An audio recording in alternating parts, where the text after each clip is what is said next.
Lawmakers are trying to keep a closer eye on the state agency in charge of Texas animal doctors. A bill filed just last week would temporarily attach the Texas Vet Board to another state agency to help with data and management issues that have plagued the board for years, as revealed in KXAN's ongoing investigation. Avery Travis has more on the plan and why some veterinarians think it's the wrong idea. You okay? For Dr. John Fott, every day is different. I think veterinary medicine is nuanced. It's okay. In his nearly 2 decades as a vet, he's seen everything from exotic animals to complicated diagnoses with family pets.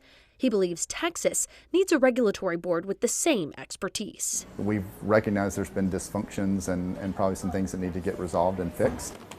Last year, KXAN discovered dozens of missing disciplinary records from the State Board of Veterinary Medical Examiners, which were supposed to be public, plus a backlog of complaints and investigations at the agency, leaving pet owners and doctors in the dark.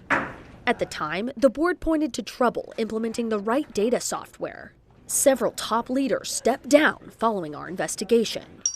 But all this came on the heels of at least 3 legislative reviews which had already diagnosed similar problems. The vet board in its current state wasn't demonstrating to Sunset or the legislature that they could handle those things. Representative Justin Holland serves as vice chair of the Sunset Advisory Commission, reviewing performance of state agencies. Earlier this year, it voted to attach the vet board to the Texas Department of Licensing and Regulation for the next 4 years to get it back on track. They know how to take on licensees and different agencies and help them with their systems, their programs, their software. These are all things that are needed. I think there are a lot of agencies that have knowledge base on how to handle complaint resolution and stuff like that, that the state board could learn from and work with, but I don't know that they need to be put underneath them as a whole.